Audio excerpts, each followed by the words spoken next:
আজি আপোনালোকৰ লগত মই অন্য এটা খবৰ শ্বেয়াৰ কৰিম। বিশেষকৈ আজিৰ খবৰটো আমাৰ টিউটৰ সকলো এটা গুৰুত্বপূৰ্ণ খবৰ আপোনালোকৰ লগত শ্বেয়াৰ কৰিম। আপোনালোকে স্কিপ নকৰি একেলগে আমাৰ ভিডিঅ'টো চাই থাকিব আৰু এতিয়ালৈকে যদি আমাৰ চেনেলটো ছাবস্ক্ৰাইব কৰে কাইণ্ডলি ছাবস্ক্ৰাইব কৰি দিব। আৰু নিশ্চয় গম পাই যে আমাৰ মুখ্যমন্ত্ৰীক লগ পাবৰ কাৰণে আমাৰ টিউটৰ ছাৰ বাইদেউসকলে বহুবাৰ তেখেতৰ অফিচত বা তেখেতক যোগাযোগ কৰিছিলে, কিন্তু আজি পৰ্যন্ত সেই টিউটৰ সন্তাক লগ দিয়া নাই। মাননীয় মুখ্যমন্ত্ৰীয়ে বা টিউটৰসকলক লগ কৰিবলৈ আজি পৰ্যন্ত আমাৰ মুখ্যমন্ত্ৰীৰ সময় নহল, আৰু সেইবাবে আমাৰ টিউটৰ ছাৰ বাইদেউসকলে আকৌ এবাৰ দিছপুৰ চলো কাৰ্যসূচী এটা হাতত সিদ্ধান্ত লৈছে। আৰু সেয়েহে 28 জুলাই তাৰিখে LPৰ পৰা কলেজলৈকে আমাৰ যিমানবিলাক টিউটৰ ছাৰ বাইদেউসকল আছে তেখেতসকলে দিছপুৰ চলো এটা কাৰ্যসূচীয়ে তেখেতসকলে লৈছে। দিছপুৰ ঘেৰাও কাৰ্যসূচী, য'ত মাননীয় মুখ্যমন্ত্ৰীক লগ পাবৰ কাৰণে তেখেতসকলে সেইখিনি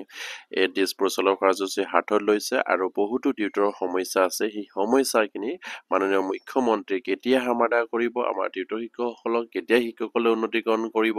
এই সকলোবিলাক দাবী বিচাৰি তেখেতসকলে এই সকলোবিলাকৰ সমাধান বিচাৰি তেখেতসকলে 28 জুলাই তাৰিখে দিছপুৰ চলো এটা কাৰ্যসূচী হাতত লৈছে। ইয়াত কৈছে বাৰম্বাৰ আবেদন কৰিও হিমন্ত বিশ্ব শৰ্মাক নাপালে সাক্ষাৎ মুখ্যমন্ত্ৰীক লগ পাবলৈ 28 জুলাইত টিউটৰসকলৰ দিছপুৰ ঘেৰাও কাৰ্যসূচী হাতত লৈছে। বিশেষকৈ মাননীয় মুখ্যমন্ত্ৰীক লগ পাবৰ কাৰণে 28 জুলাই তাৰিখে টিউটৰ ছাৰ বাইদেউসকলে দিছপুৰ ঘেৰাও কৰিব। আৰু সেয়া মাননীয় মুখ্যমন্ত্ৰীয়ে তেখেতৰ এজন ৰাইজৰ মুৰব্বী হিচাপে তেখেতে ৰাইজৰ সকলো দল সংগঠনক লগ কৰাটো তেখেতসকলৰ দায়িত্ব। আৰু তেখেতসকলে আমাৰ যিমানবিলাক অসমৰ জনগণৰ সমস্যা আছে সেই সমস্যাবিলাক সমাধান কৰাৰ তেখেতসকলৰ প্ৰচেষ্টা কৰিব লাগে, কিন্তু তেখেতসকলৰ দায়িত্ব বুলি আমি ভাবো। কিন্তু তেখেতসকলে যে এছাম আমাৰ যিসকল টিউটৰ ছাৰ বাইদেউসকল আছে তেখেতসকলৰ সন্থাক লগ নিদিয়াটো খুবেই এটা ৰহস্যৰ বিষয় হৈ পৰিছে। আৰু সেইবাবে আমাৰ টিউটৰ ছাৰ বাইদেউসকলে 28 জুলাই তাৰিখে দিছপুৰ ঘেৰাও কাৰ্যসূচী হাতত লৈছে। আৰু তাত অসমৰ চুকে কোণে থকা যিমানবিলাক আমাৰ LPৰ পৰা কলেজলৈকে যিমানবিলাক টিউটৰ ছাৰ বাইদেউসকল আছে তেখেতসকলে তাত অংশগ্ৰহণ কৰিব লাগিব, আৰু অন্যথা আমাৰ সমস্যা যেন সমাধান নহ'ব। আৰু সেইবাবে তেখেতসকলে সেই ধৰণৰ সিদ্ধান্ত ল'বলগীয়া হৈছে, আৰু সেই সিদ্ধান্ত ল'বলৈ বাধ্য কৰিছে অসমৰ মাননীয় মুখ্যমন্ত্ৰীয়ে। ইয়াত কৈছে যে আপোনাৰ ৰাইজৰ নিম্ন প্ৰাথমিক আৰু উচ্চ প্ৰাথমিক আৰু উচ্চ মাধ্যমিক বিদ্যালয়ত নিযুক্তি টিউটৰসকলক শিক্ষকসকলৰ উন্নতিকৰণৰ দীৰ্ঘদিনীয়া দাবীৰ লগতে টিউটৰসকলৰ অন্যান্য সমস্যা সমাধানৰ ক্ষেত্ৰত আজিলৈকে কোনো গুৰুত্ব দিয়া নাই। মুখ্যমন্ত্ৰী ডক্টৰ হিমন্ত বিশ্ব শৰ্মাৰ নেতৃত্বাধীন চৰকাৰে আৰু সেই তেখেতসকলৰ গুৰুত্বপূৰ্ণ দাবী উত্থাপন কৰিছে, যিহেতু আজি পৰ্যন্ত বাৰম্বাৰকৈ মাননীয় মুখ্যমন্ত্ৰীক লগ কৰিবৰ কাৰণে টিউটৰ সন্থাৰ ফালৰ পৰা প্ৰচেষ্টা কৰিছিলে, তেখেতৰ কাৰ্যালয়ত যোগাযোগ কৰিছিলে, কিন্তু আমাৰ মাননীয় মুখ্যমন্ত্ৰীয়ে তেখেতসকলক লগ দিয়া নাই। আৰু সেইবাবে তেখেতসকলে 28 জুলাই তাৰিখে দিছপুৰ চলো কাৰ্যসূচী বা দিছপুৰ ঘেৰাও কাৰ্যসূচী হাতত লৈছে। আৰু ইয়াৰ পাছতে কৈছে, আনকি মুখ্যমন্ত্ৰীৰ সৈতে আলোচনাত বিচাৰি বাৰম্বাৰ আবেদন নিবেদন কৰাৰ পিছতো আজি পৰ্যন্ত টিউটৰসকলৰ দাবীক লৈ আলোচনা কৰিব বিচৰা নাই মুখ্যমন্ত্ৰীয়ে। আজি দিছপুৰ প্ৰেছ ক্লাবত অনুষ্ঠিত এখন সংবাদমেলত এই অভিযোগ উত্থাপন কৰিছে সদৌ অসম সন্মিলিত টিউটৰ মঞ্চৰ নেতৃত্বাধীন বৰ্গই। আৰু চৰকাৰী আদৰ্শ বিদ্যালয়সমূহত অভিজ্ঞতা গুৰুত্ব দি অৱসৰপ্ৰাপ্ত শিক্ষকসকলক পুনৰ নিয়োগ কৰাৰ সিদ্ধান্ত লোৱা চৰকাৰে টিউটৰসকলৰ দশকজোৰা অভিজ্ঞতা শিক্ষক পদলৈ উন্নতি কৰাৰ কিয় গুৰুত্ব নিদিয়ে বুলিও মঞ্চৰ নেতৃত্ববৰ্গই প্ৰশ্ন উত্থাপন কৰিছে। তেখেতসকলে এটা গুৰুত্বপূৰ্ণ পইণ্ট ইয়াত দাঙি ধৰিছে, যিহেতু মাননীয় মুখ্যমন্ত্ৰীয়ে অভিজ্ঞতাৰ ভিত্তিত যিসকল অৱসৰপ্ৰাপ্ত শিক্ষক কৰ্মচাৰী আছে তেখেতসকলকে আকৌ পুনৰ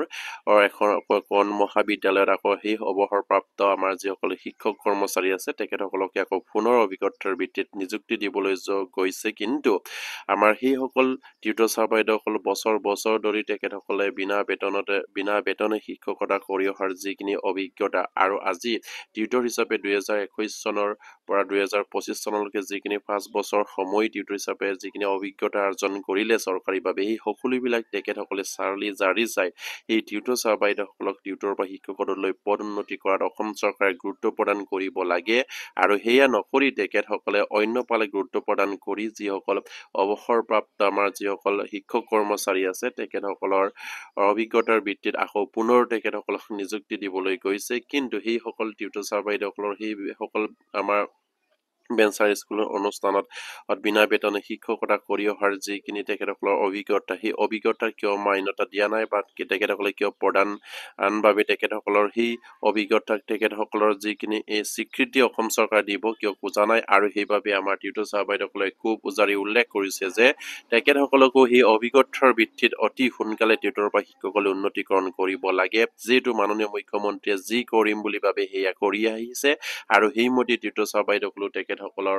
সমস্যাখিনি কৰাৰ যদি মাননীয় মুখ্যমন্ত্ৰীয়ে যদি তেখেতৰ মুখৰ পৰা যদি এবাৰ হ'লেও যদি কয় তেনেহ'লে নিশ্চয়কৈ এই টিউটৰ শিক্ষকসকলৰ সমস্যা সমাধা হ'ব আৰু সেয়া ক'বলৈ বা সেয়া আমাৰ টিউটৰ সন্থাৰ মাজত আলোচনা কৰিবলৈ তেখেতসকলৰ সময় হোৱা নাই আৰু সেইবাবে 28 জুলাই তাৰিখে তেখেতসকলে দিছপুৰ চলো কাৰ্যসূচী হাতত লৈছে আৰু সেয়া নিশ্চয়কৈ সেইখিনি কৰিবলৈ বাধ্য কৰিছে অসমৰ মাননীয় মুখ্যমন্ত্ৰীয়ে আৰু ইয়াৰ পাছতে কৈছে যে মঞ্চই উত্থাপন কৰা দাবীসমূহ চৰকাৰে মানি লোৱাৰ কোনো লক্ষণ আজিলৈকে পৰিলক্ষিত হোৱা নাই বুলি অপেক্ষা কৰি মঞ্চৰ নেতৃত্ববৰ্গই তেওঁলোকৰ যুক্তিসংগত দাবীসমূহৰ ক্ষেত্ৰত তাৎক্ষণিক প্ৰকৃত পদক্ষেপ ল'বলৈ ৰাজ্য চৰকাৰক পুনৰ আহ্বান জনাইছে আৰু তদুপৰি টিউটৰসকলৰ সমস্যাসমূহ আলোচনা কৰাৰ বাবেই মঞ্চৰ সৈতে বৈঠকত অনুষ্ঠিত কৰিবলৈ কোৱা মাননীয় মুখ্যমন্ত্ৰীক আহ্বান জনাই মঞ্চই আৰু মুখ্যমন্ত্ৰীৰ আলোচনালৈ নামাতিলে আন বিভিন্ন কাৰ্যসূচীৰ লগতে অহা 28 জুলাইত মুখ্যমন্ত্ৰীক লগ পাবলৈ সদৌ অসম সন্মিলিত টিউটৰ মঞ্চৰ নিম্ন উচ্চ প্ৰাথমিক আৰু উচ্চ মাধ্যমিক বিদ্যালয়ৰ উদ্যোগত দিছপুৰ গেৰাৰ কাৰ্যসূচী ৰূপায়ণ কৰিব বুলি আজি সংবাদ মেল যোগে ঘোষণা কৰে সদৌ অসম পাৰিকৃত হাইস্কুল টিউটৰ শিক্ষক সন্থাৰ সাধাৰণ সম্পাদক ৰকিবুল ইছলামে আৰু সংবাদ মেলত সদৌ অসম সন্মিলিত টিউটৰ মঞ্চৰ সভাপতি ৰবীন্দ্ৰনাথ বৰগোহাঁয়ে সদৰি কৰা মতে দীৰ্ঘদিন ধৰি মঞ্চই অভিজ্ঞতা আৰু সেৱাৰ ভিত্তিত টিউটৰসকলক টিউটৰ পৰা শিক্ষকসকল উন্নতিকৰণ নগণ্য মজুৰি ঠাইত সমকামৰ সমমূল্য আৰু সমমৰ্যাদাৰ ভিত্তিত দৰমহা বৃদ্ধি অৱসৰৰ সুবিধা আৰু জীৱন বীমা স্বাস্থ্য বীমা আদিৰ অন্তৰ্ভুক্তিৰ টিউটৰসকলৰ চৰকাৰী কৰ্মচাৰীসকলৰ সমান সুবিধা প্ৰদান আৰু অৱসৰপ্ৰাপ্ত বা মৃত টিউটৰসকলক বাবে 10 লাখ টকাৰ এককালীন অনুমোদন আৰু যিসকল টিউটৰে ODLED মোডৰ প্ৰশিক্ষণ লোৱা নাই তেওঁলোকৰ বাবে প্ৰশিক্ষণৰ সুবিধা প্ৰদান কৰা দাবী জনাই আহিছে কিন্তু সেই দীৰ্ঘদিনীয়া দাবীৰ সন্দৰ্ভত মুখ্যমন্ত্ৰীয়ে কেৱল টিউটৰসকলৰ দৰমহা বৃদ্ধি কৰা হ'ব বুলি আশ্বাস দি আহিছে বুলি মঞ্চৰ সভাপতিগৰাকীয়ে কয় আৰু মুখ্যমন্ত্ৰীৰ এনে আশ্বাসত অসন্তুষ্টি বক্তব্য কৰি মঞ্চৰ সভাপতিগৰাকীয়ে কয় 2021 চনৰ পৰা আমি সেই বিষয়সমূহ আলোচনা কৰিবলৈ মুখ্যমন্ত্ৰীৰ সৈতে বৈঠকৰ বাবে আবেদন কৰি আহিছে কিন্তু প্ৰতিবাৰতে আমাৰ আবেদন নাকচ কৰা হৈছে কেৱল মৌখিক আশ্বাসে আমাক সন্তুষ্ট নকৰে যেতিয়ালৈকে দৰমহা বৃদ্ধি বা উন্নতিকৰণৰ প্ৰক্ৰিয়া স্পষ্ট বিৱৰণৰ আমি নাজানো আৰু গতিকে অসমৰ ভৱিষ্যত প্ৰজন্মক গঢ় দিয়া নিজৰ কৰ্মজীৱন উৎসৰ্গা কৰা টিউটৰসকলৰ ন্যায় আৰু মৰ্যাদা নিশ্চিত কৰাৰ বাবে তেওঁলোকৰ যুক্তিসংগত দাবীসমূহ তাৎক্ষণিকভাৱে পূৰণ কৰিবলৈ সভাপতিগৰাকীয়ে দাবী জনাইছে ক্ষমতালৈ অহাৰ আগতে দিয়া প্ৰতিশ্ৰুতি বিজেপিয়ে ৰক্ষা কৰা নাই বুলিও অভিযোগ কৰি মঞ্চৰ সভাপতিগৰাকীয়ে আকৌ কৈছে যে ক্ষমতালৈ অহাৰ আগতে বিজেপিয়ে বেঞ্চাৰ স্কুলসমূহৰ সমস্যা স্থায়ীভাৱে সমাধান কৰাৰ প্ৰতিশ্ৰুতি দিছিল কিন্তু 2016 চনৰ পৰা ক্ষমতা লাভ কৰা পিছত দুৰ্ভাগ্যজনকভাৱে সেই সমস্যাসমূহ সমাধান কৰাত চৰকাৰে বিশেষ সাহস দেখুওৱাৰ পৰিলক্ষিত হোৱা নাই আমি উত্থাপন কৰা প্ৰতিটো দাবী চৰকাৰে মানি লোৱাৰ কোনো লক্ষণ আজিলৈকে দেখিবলৈ পোৱা নাই বুলি তেখেতসকলে উল্লেখ কৰিছে খুব এটা গুৰুত্বপূৰ্ণ বিষয় যিহেতু আমাৰ বেঞ্চাৰ স্কুলত জড়িত যিসকল শিক্ষক কৰ্মচাৰী আছে তেখেতসকলক প্ৰাদেশিকৰণৰ নামত অসমৰ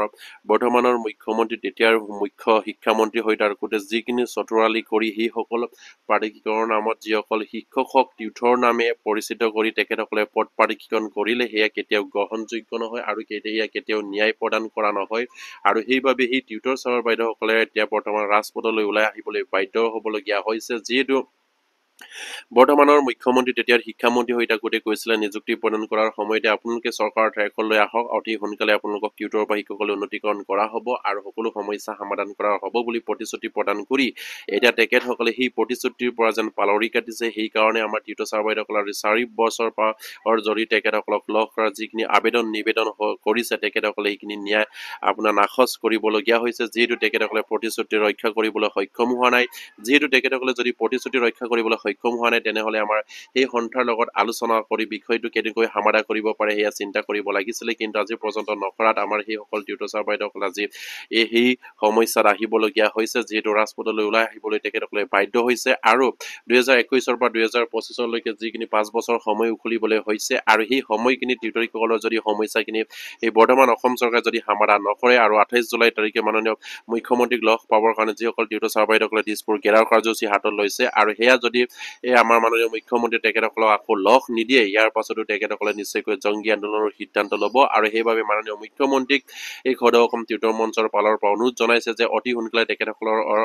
সন্থাৰ লগত বিষয়ববীয়াৰ লগত আলোচনা কৰি সকলো সমস্যা সমাধান কৰি এই আমাৰ টিউটৰ শিক্ষকসকলে উন্নতিকৰণ কৰক, আৰু তেখেতসকলৰ যি দাবী সেই দাবীবিলাক মানিবলৈ তেখেতসকলে যিখিনি আহ্বান জনাইছে সেই সকলোবিলাক দাবী যাতে নেকি মাননীয় মুখ্যমন্ত্ৰীয়ে তেখেতসকলক সেই সকলোবিলাক সা সুবিধা প্ৰদান কৰি টিউটৰৰ সমস্যাটো যেন নাইকিয়া কৰে, আৰু সেয়া মাননীয় মুখ্যমন্ত্ৰীয়ে আৰু সমস্যা সৃষ্টি কৰি নাৰাখি তেখেতসকলৰ লগত আলোচনা কৰি অতি সোনকালে সেই টিউটৰ শিক্ষকৰ সমস্যাখিনি সমাধান কৰিব বুলি আশা কৰিলোঁ। আৰু আমাৰ মাননীয় মুখ্যমন্ত্ৰীকো আমাৰ পৰা অনুৰোধ কৰিলোঁ অতি সোনকালে সেই টিউটৰ বাইদেউসকলৰ সমস্যাখিনি সমাধান কৰক, কাৰণ তেখেতসকলেও এজন ৰেগুলাৰ শিক্ষকৰ দৰে কৰ্মত নিয়োজিত হৈ আছে। ৰেগুলাৰ শিক্ষকে যি ধৰণে কৰ্ম কৰে ঠিক তেনেকৈ টিউটৰ বাইদেউসকলেও কৰে। তেখেতসকলেও ইলেকশ্যন ডিউটিৰ পৰা আদি কৰি BLOৰ দায়িত্ব, সকলো দায়িত্ব চৰকাৰৰ যিখিনি দায়িত্ব ল'বলগীয়া আছে, যিখিনি দায়িত্ব তেখেতসকলে প্ৰদান কৰে সেই সকলোবিলাক দায়িত্ব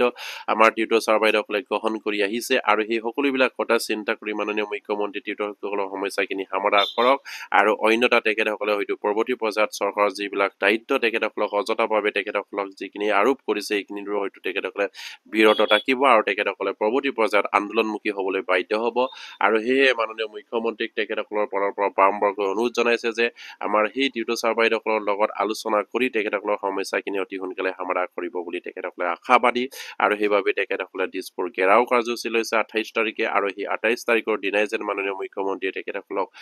লগ কৰা এটা সিদ্ধান্ত লয় বা নিমন্ত্ৰণ কৰে সেই আশা কৰিলোঁ। আৰু আজি ভিডিঅ'টি মনতে শেষ কৰিলোঁ। আৰু প্ৰতিগৰাকী টিউটৰ বাইদেউসকলে যাতে নেকি 28 জুলাই তাৰিখে নিজৰ নিজৰ সমস্যাৰ প্ৰতি অসম চৰকাৰক অৱগত কৰাবৰ কাৰণে, অসমৰ জনসাধাৰণক অৱগত কৰাবৰ কাৰণে বা অসমৰ মাননীয় মুখ্যমন্ত্ৰীক অৱগত কৰাবৰ কাৰণে আমাৰ সমস্যাখিনি কেতিয়া সমাধান কৰিব, আমাৰ সমস্যা বাগি ৰাখিবনে, এই সকলোবিলাক জানিবৰ কাৰণে আপোনালোকে ওলাই আহক আৰু দিছপুৰ ঘেৰাও কাৰ্যসূচীত অংশগ্ৰহণ কৰক, সেয়ে কামনা কৰি আজি ভিডিঅ'টি শেষ কৰিলোঁ। নমস্কাৰ, জয় আই অসম।